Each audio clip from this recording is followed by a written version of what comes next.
అంబేద్కర్ జయంతి వేడుకలు ఏప్రిల్ నెలలో ఘనంగా నిర్వహించాలని చెప్పి నిన్న అంబేద్కర్ యువజన సంఘం కమిటీ ఏర్పాటు చేసుకోవడం జరిగింది. ఈ కమిటీకి గౌరవ సలహాదారులుగా గుగ్గిళ్ళ సాగర్, గౌరవ అధ్యక్షులుగా ఇరుగు పైడి మాదిగా హాజరై ఈ యొక్క కమిటీని ఏర్పాటు చేయడం జరిగింది.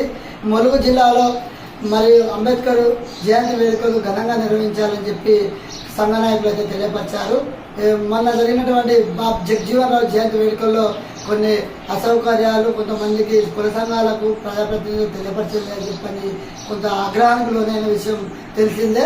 ఇది ఇలాంటి పునరావృతం మళ్ళీ కాకుండా ఉండడం కోసమే అంబేద్కర్ జయంతి ఏప్రిల్ 12వ తారీఖు నాడు ఘనంగా నిర్వహించాలనే ఉద్దేశంతో అంబేద్కర్ సంఘం యువజన సంఘం నాయకులు ఒక కమిటీ నిర్వహణ ఏర్పాటు చేయడం జరిగింది. ఈ కమిటీకి ముఖ్య సలహాదారులుగా గుగ్గిళ్ళ సాగర్, గౌరవ అధ్యక్షులుగా ఇరుగు పైడి మరియు ఇతర సంఘ నాయకులు చంటి భద్రయ్య, శ్యాంబాబు, రొంటాల భిక్షపతి, రమేష్ వర్మ, ముంజాల భిక్షపతి, మాట్ల సంపత్, నక్కరాజు మరియు వివిధ నాయకులను కూడా ఏర్పాటు చేయడం జరిగింది. కావున ఈ యొక్క అంబేద్కర్ జయంతి వేడుకలు ఈ నెల 14వ తారీఖు నాడు విజయవంతం చేయడం కోసం ఈ సంఘం ఏర్పాటు చేయడం జరిగింది. కావున ములుగు జిల్లాలో ఉన్నటువంటి ప్రతి ఒక్కరూ అంబేద్కర్ వాదులు, అంబేద్కర్ అంటే అందరి కోసం రాజ్యాంగం రాసిన బాబాసాహెబ్ అంబేద్కర్ జయంతి వేడుకలు ఘనంగా నిర్వహించాలని చెప్పే ఉద్దేశంతో ఈ సమావేశం ఏర్పాటు చేయడం జరిగింది. కావున ములుగు జిల్లాలో ఉన్నటువంటి ప్రజలందరూ కూడా ఈ నెల 14వ తారీఖు నాడు